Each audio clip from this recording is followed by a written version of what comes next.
हमारे पास तो जल भरने के लिए कोई पात्र नहीं, तुम बिना जल के कैसे रहोगे? आप चिंता मत करिए, आप प्रस्थान कीजिए, मैं आपके पीछे पीछे आता हूँ।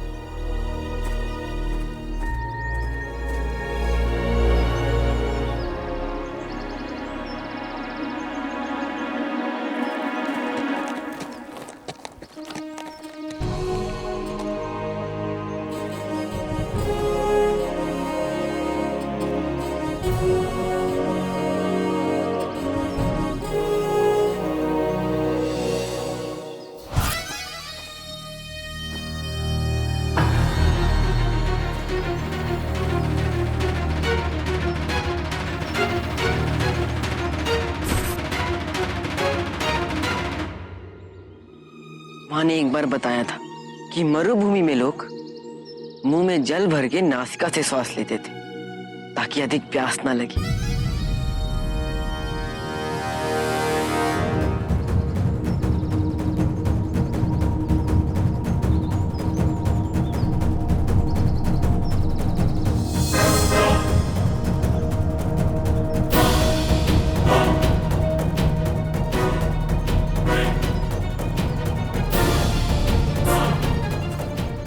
सुशीम, जल्दी करो।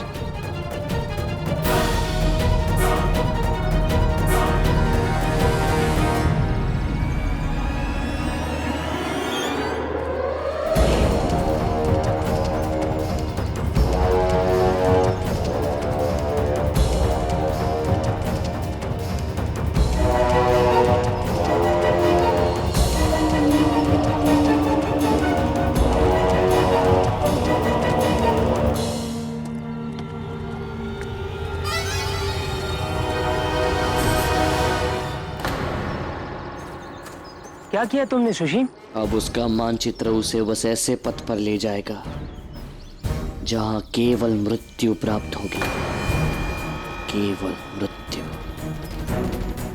और सियामक पुरुषित अश्व के साथ ज्यादा दूर नहीं जा पाएगा। तलवार केवल मेरी होगी, वो कोई मुझसे छीन नहीं सकता।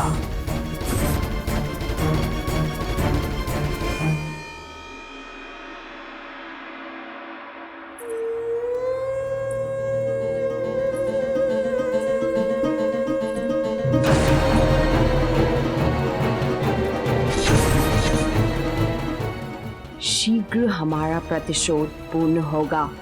इस मौर्य वंश का नाश होने वाला है। माँ, प्रणाम माँ। आपने हमें यहाँ अकेले बुलाया, सब ठीक तो है ना? सब ठीक कैसे हो सकता है पुत्र? जहाँ एक और शत्रुओं को संबंधी बनाया जा रहा है, वहीं पुराने संबंधियों का स्मरण ही नहीं। मौर्य वंश के रिश्ते इतने दुर्बल होते हैं कि समय के साथ महत्व ही खो दे। मैं कुछ समझा नहीं माँ, आपका तात्पर्य किस संबंध से है? जस्टिन के विवाह में उसे सबका आशीर्वाद प्राप्त होगा, किंतु उसके नाना के राज्य की ओर, परिवार की ओर कोई निमंत्रण नहीं गया। क्या हमारे पिता का आशीर्वाद हमारे पुत्र, आपके भाई की सुखद दाम्पत्य के लिए अनिवार्य नहीं? क्यों नहीं माँ? ये भूल हमारे ओर से कैसे हुई? कदाचित सब इतने शीघ्रता से हुआ कि, किंतु हम सेल्यूकस निकेटर को एक निमंत्रण अवश्य भेजेंगे। उन्हें आदर सहित आमंत्रित किया जाएगा। धन्यवाद पुत्र, धन्यवाद। हम किसी और के सामने आपसे ये बात नहीं कर सकते थे। केवल एक निवेदन है। पिताजी को ये ज्ञात नहीं होना चाहिए कि निमंत्रण हमारे कारण भेजा जा रहा है। उन्हें दुख होगा। आप निश्चिंत रहें मां। और यह सत्य भी नहीं। सेल्यूकस निकेटर से हमारे पारिवारिक एवं राजनैतिक संबंध भी है, और उन्हें आमंत्रित ना करने का किसी का भी उद्देश्य नहीं था। यह भूल हम सबसे हुई है, और मैं आपको विश्वास देता हूं कि पुनः ऐसी भूल कभी नहीं होगी। मां, मुझे क्षमा कर देना। क्षमा नहीं पुत्र, हम आभारी हैं आपके पुत्र। हम कितनी बार निवेदन करते हैं और आप उन्हें पूरा कर देते हैं। आपके निवेदन को पूर्ण करना मैं मेरा सौभाग्य समझता हूं। आपकी सेवा करने का सौभाग्य, आपको प्रसन्न करने का सौभाग्य।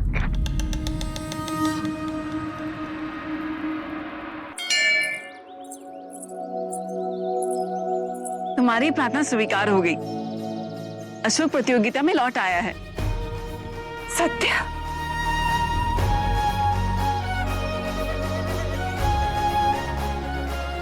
जन्म से ही परिस्थिति जितनी भी संघर्षपूर्ण रही हो, वो कभी पराजित नहीं हुआ। उसने सदैव उनका सामना किया है।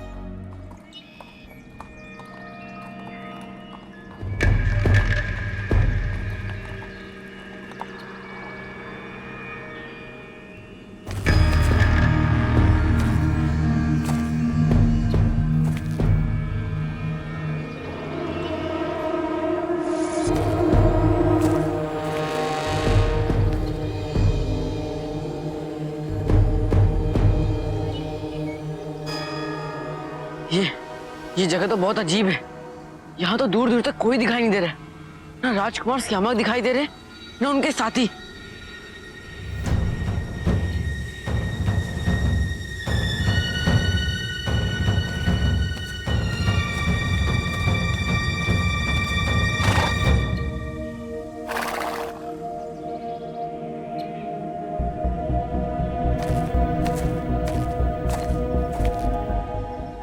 कहीं उल्टा तो नहीं देख रहा हूं मैं?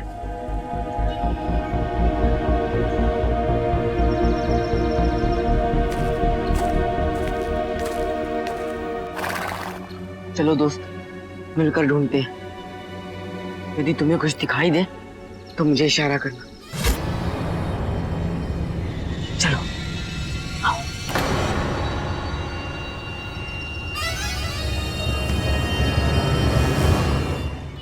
मैं जानती हूँ मुझे कुछ भी पूछने का अधिकार नहीं है, किंतु जो कुछ भी हुआ उसकी साक्षी हूँ मैं। कितने प्रश्न उत्पन्न हुए मेरे मन में। तुम जीवित हो, मगर फिर भी तुम अपने जीवित होने का समाचार अपने पुत्र को नहीं दे रही। क्यों अपने पुत्र से दूर रहने की पीड़ा सहन कर रही हो तुम, ताकि मेरा पुत्र सुरक्षित रहे? मैं नहीं चाहती जो संकट 14 वर्ष पूर्व आया था वो पुनः आए।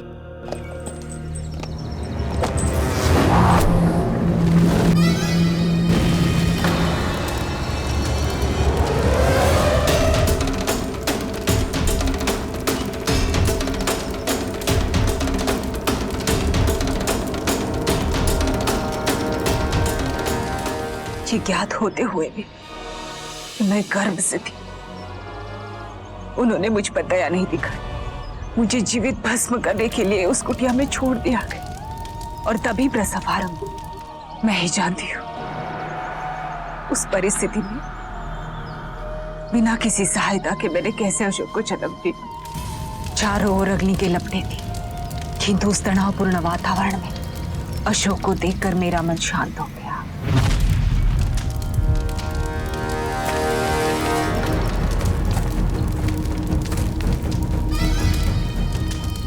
जिस पर जन्म से ही पावन अग्नि की कृपा हो, उस पर कोई संकट कैसे आ सकता है?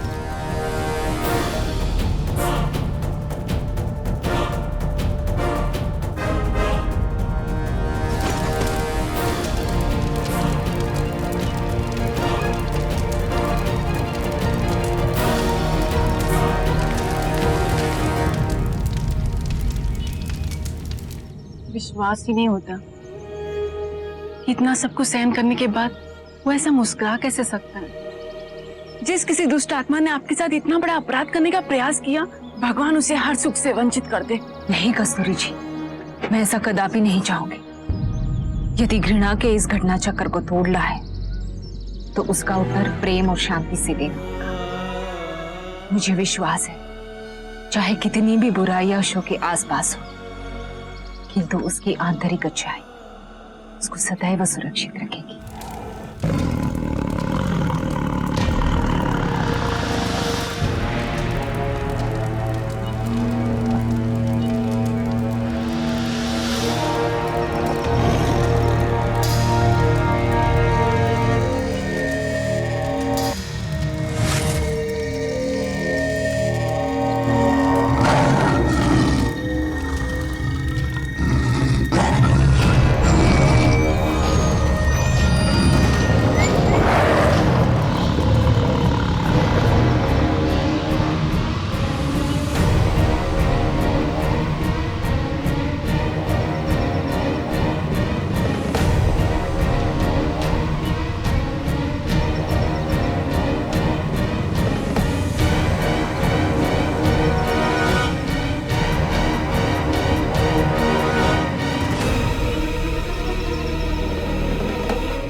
3 अश्व खुरचिन है। ये तो एक अश्व खुरचिन है और इस दिशा से मैं स्वयं आया था, किंतु इस ओर 3 अश्व के खुरचिन, अर्थात सुशीम और उसके 2 चापलूस। और मुझे मारने का प्रयास इन्हीं लोग ने ही किया होगा।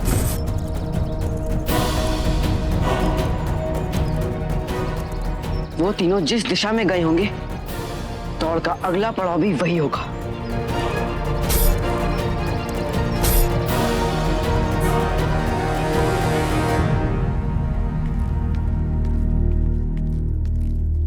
आचार्य, अभी अभी यह समाचार प्राप्त हुआ है कि अशोक बहुत समय से दिखा नहीं। मुझे प्रतीत हो रहा है कि या तो वो भटक गया है या किसी ने उसे भटका दिया है। आचार्य, उसे ढूंढने के लिए हमें किसी को नहीं राधागो, नहीं।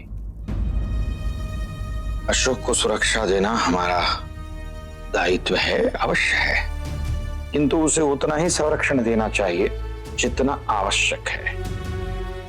अधिक मात्रा में संरक्षण देने से वो स्वयं की सुरक्षा भविष्य काल में नहीं कर पाएगा।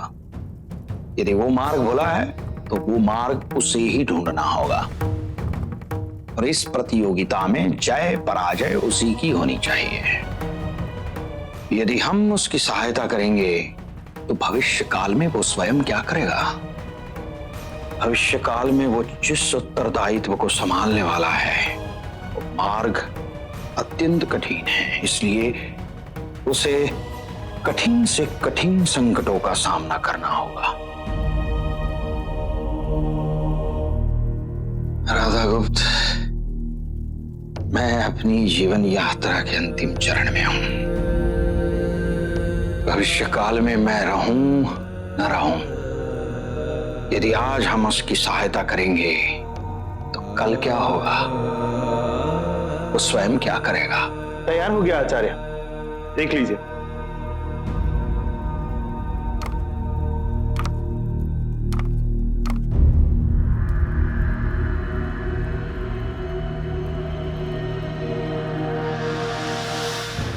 मेरी इच्छा है कि आने वाली पीढ़ियां जब भी इस भवन को देखे तो उन्हें स्मरण रहे कि ये भवन 2 परिवार, 2 नगरों की संस्कृति के मिलन का प्रमाण है। आपने अपनी स्मरण शक्ति से जो भी मुझे समझाया था, उसी के आधार पर यह तैयार कर पाया हूं मैं।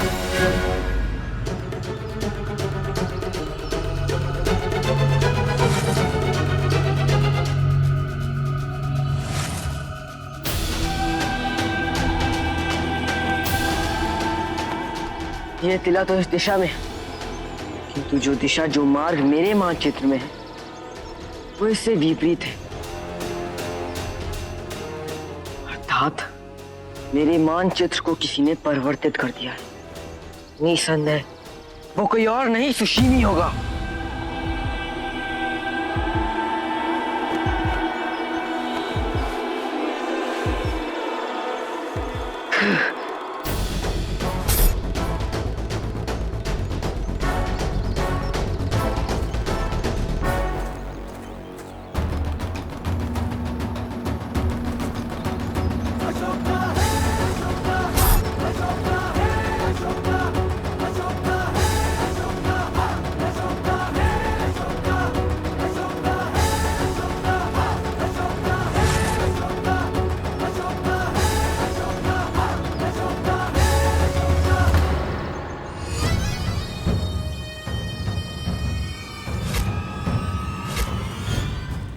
आंसू से उतरकर अब आपको आगे की बाधाएं पार करनी है राजकुमार। नहीं राजकुमार, यहाँ समयबद्ध प्रतीक्षा करने के पश्चात ही आप आगे बढ़ पाएंगे।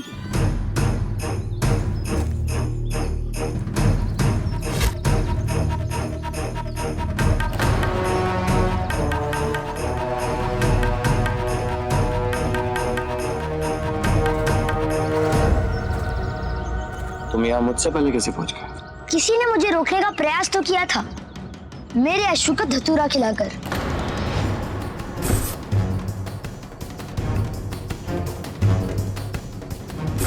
किंतु वो ये नहीं जानता था कि धतूरे का प्रभाव हर किसी पर अलग होता है। जैसे मेरा अश्व धतूरा खा के और भी तीव्र गति से भागने लगा। परिणाम मैं यहाँ सबसे पहले पहुंच गया। राजकुमार श्यामक, तुम्हारी प्रतीक्षा का समय पूरा होने वाला है। आशा करता हूँ अपने अशोक के साथ कुछ ऐसा नहीं। देखो सियामक, मेरा सीधा सा नियम है, जैसे को तैसा। और अशोक के संदर्भ में इसका तात्पर्य? राजकुमार श्यामक, समय पूर्ण हुआ, प्रस्थान करो। छल से अर्जित की हुई विजय से अच्छा पराजित होना है। इसलिए तुम आजीवन पराजय से ही संतुष्ट है।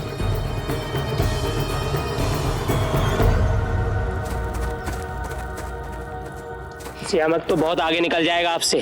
प्रथम आ जाएगा कुछ करो सुशील।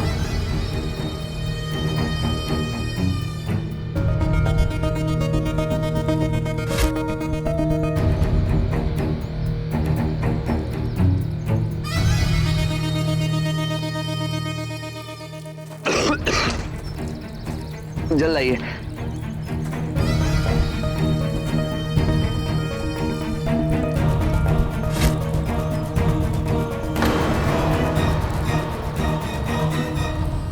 ये क्या? मेरी सहायता नहीं की थी तुमने, स्मरण है ना? वस्तुनंदन, मेरी सहायता करो।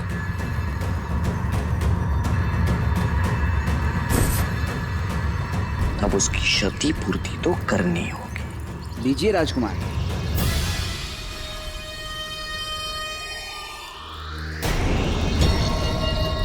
कितना समय लगा दिया, देखो मेरा जाने का समय हो गया।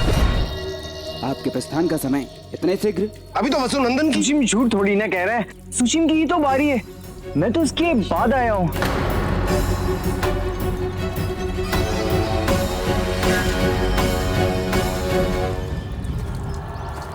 ऐसा कैसे हो सकता है? कुछ भी हो सकता है राधागुप्त, कुछ भी। देवी हेलेना ने सम्राट बिंदुसार की हत्या करने का प्रयास 3 बार किया था।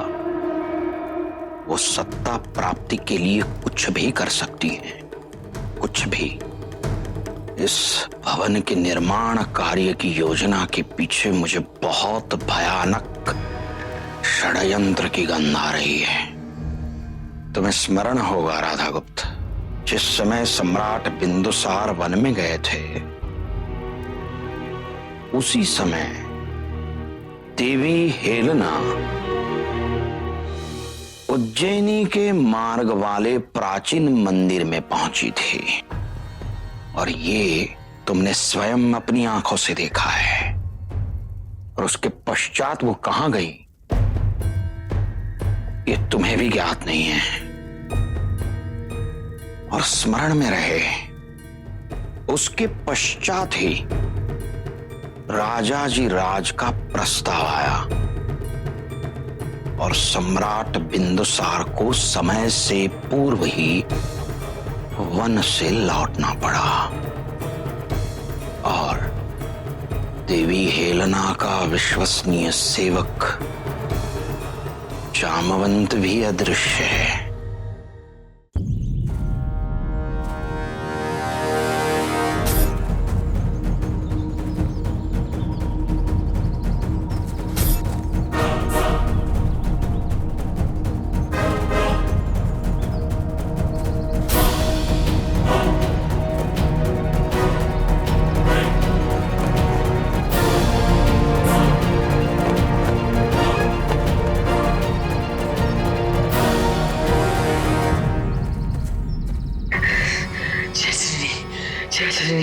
अश्व कहाँ है?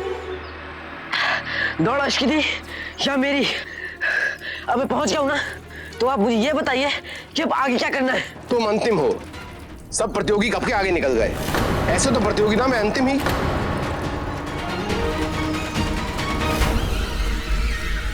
किस प्रतियोगिता की बात कर रहे हैं आप? हाँ, ये जहाँ कोई भी किसी का हिमाचल बदलकर उसे भ्रमित कर देता है, जहाँ कोई भी छल से दूसरे प्रतियोगियों को संकट में डाल देता है। सब कुछ जानते हुए भी, सब कुछ देखते हुए भी कोई कुछ नहीं कर रहा है इसे रोकने के लिए, क्योंकि सब एक राजकुमार पर प्रश्न उठाने से डरते हैं। यदि पहले से ही ये सब कुछ तय है तो ये ढोंग नचने की क्या आवश्यकता थी?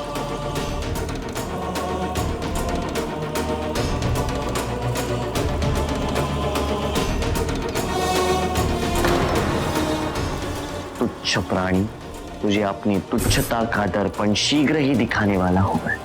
अपने नेत्रों में जो भी स्वप्न लेकर तुम यहाँ आए थे वो सभी टूट कर तुम्हारे नेत्रों में आजीवन चुभते रहे।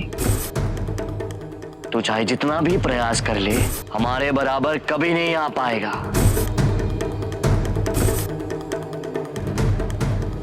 मैंने कहा था ना, मुझसे मत उलझना। कुछ भी कर लो, इस प्रतियोगिता को पूर्ण करके तुम्हारा भ्रम मैं अवश्य तोड़ूंगा राजकुमार सुशील।